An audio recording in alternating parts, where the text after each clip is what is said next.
Assalamualaikum warahmatullahi wabarakatuh.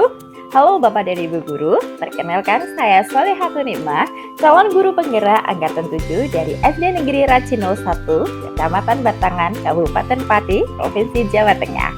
Di sini saya akan memaparkan koneksi antar materi modul 1.1. Di dalam modul 1.1, koneksi antar materi, terdapat pertanyaan pemantik, yaitu apa yang Bapak atau Ibu pahami mengenai kaitan peran pendidik dalam mewujudkan filosofi pendidikan Ki Hajar Dewantara dan profil pelajar Pancasila pada murid-muridnya dengan paradigma inquiry apresiatif atau IA di sekolah Bapak atau Ibu. Menurut Ki Hajar Dewantara, pendidikan adalah menuntun, yaitu menuntun segala kodrat yang ada pada anak agar mereka dapat mencapai keselamatan dan kebahagiaan setinggi-tingginya, baik sebagai manusia maupun sebagai anggota masyarakat.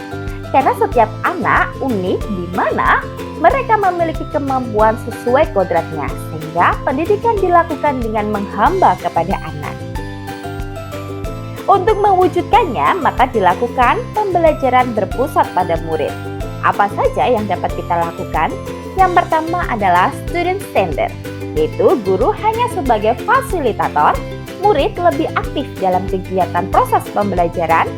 Proses pembelajaran disesuaikan dengan kemampuan murid yang berbeda-beda atau melakukan pembelajaran berdiferensiasi. Yang kedua, menyesuaikan kodrat murid. Setiap murid memiliki kodratnya masing-masing yang sesuai dengan kodrat alam dan kodrat zaman pada murid. Serta penanaman budi pekerti murid, yaitu segala tingkah laku atau karakter murid. Sebagai seorang pendidik, wajib hukumnya untuk menuntun murid memiliki tingkah laku yang sesuai dengan kebudayaan di masyarakat.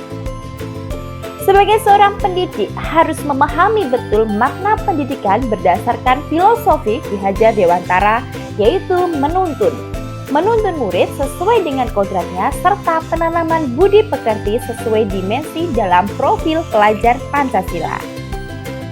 Terdapat 6 dimensi dalam profil pelajar Pancasila, yaitu beriman, bertakwa kepada Tuhan Yang Maha Esa dan berakhlak mulia, berkebinekaan global, bergotong royong, kreatif, bernalar kritis, dan mandiri.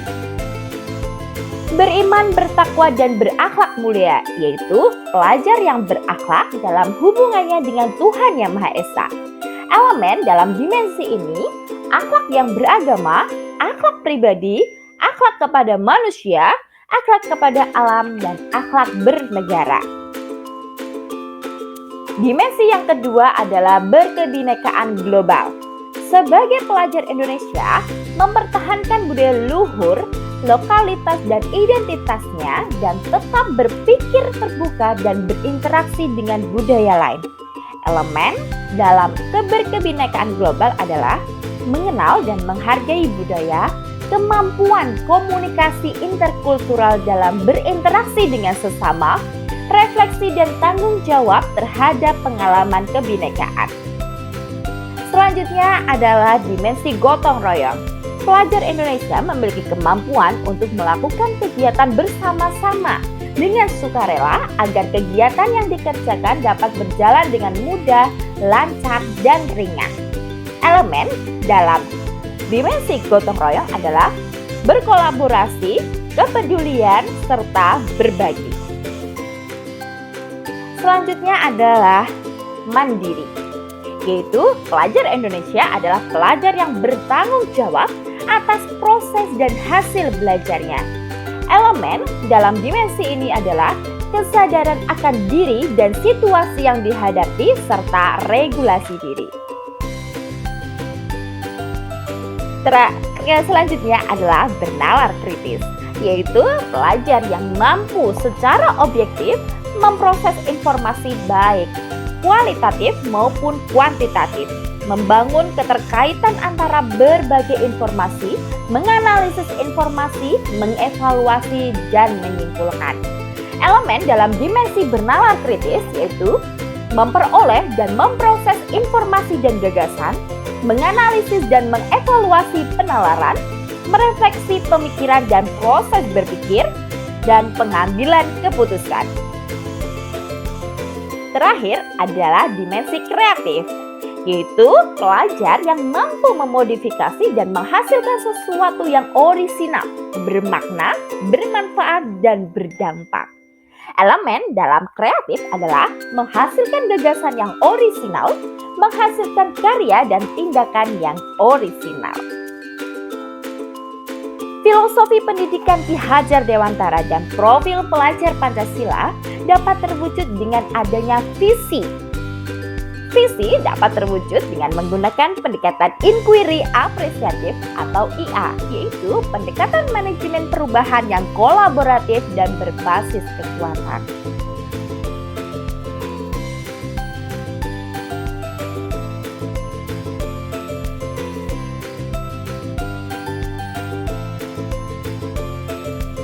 Di sekolah saya terdapat perpustakaan yang sudah berjalan dengan bagus, bahkan sudah mendapatkan akreditasi dari Perpusnas dengan predikat A, dan saat ini tengah mempersiapkan lomba perpustakaan tingkat Jawa Tengah.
Selain itu, juga terdapat berbagai area baca yang terdapat di sekitar lingkungan sekolah.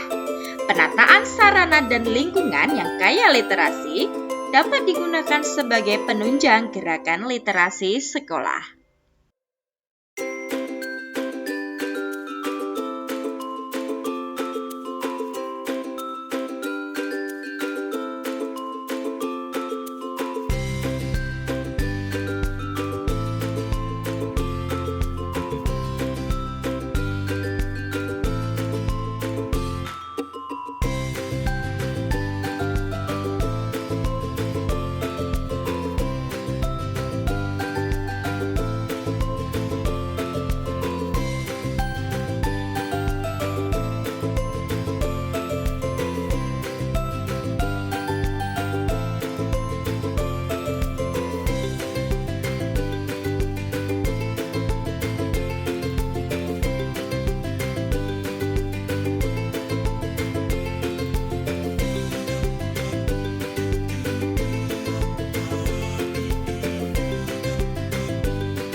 Dengan adanya kekuatan yang dimiliki oleh sekolah saya, maka prakarsa perubahan yang saya buat adalah mewujudkan generasi unggul yang kreatif dan inovatif melalui gerakan literasi sekolah. Diharapkan dengan prakarsa perubahan tersebut dapat mewujudkan peran pendidik sesuai filosofi pendidikan menurut Ki Hajar Dewantara yang berpihak kepada murid dengan menuntun kodratnya serta dapat menciptakan profil pelajar Pancasila. Pertanyaan pemantik kedua dalam koneksi antar materi 1.3 yaitu revisi dan rumuskan dengan penuh keyakinan visi yang telah Bapak atau Ibu buat berdasarkan jawaban pertanyaan di atas ke dalam sebuah visi yang membuat Bapak atau Ibu bersemangat ketika membacanya dan menggerakkan hati setiap orang yang membacanya. Awal mulanya saya membuat visi yaitu mewujudkan generasi unggul dalam prestasi dan berkarakter sesuai dengan profil pelajar Pancasila. Kemudian saya revisi visi saya menjadi terwujudnya generasi unggul sesuai kodratnya serta berkarakter profil pelajar Pancasila.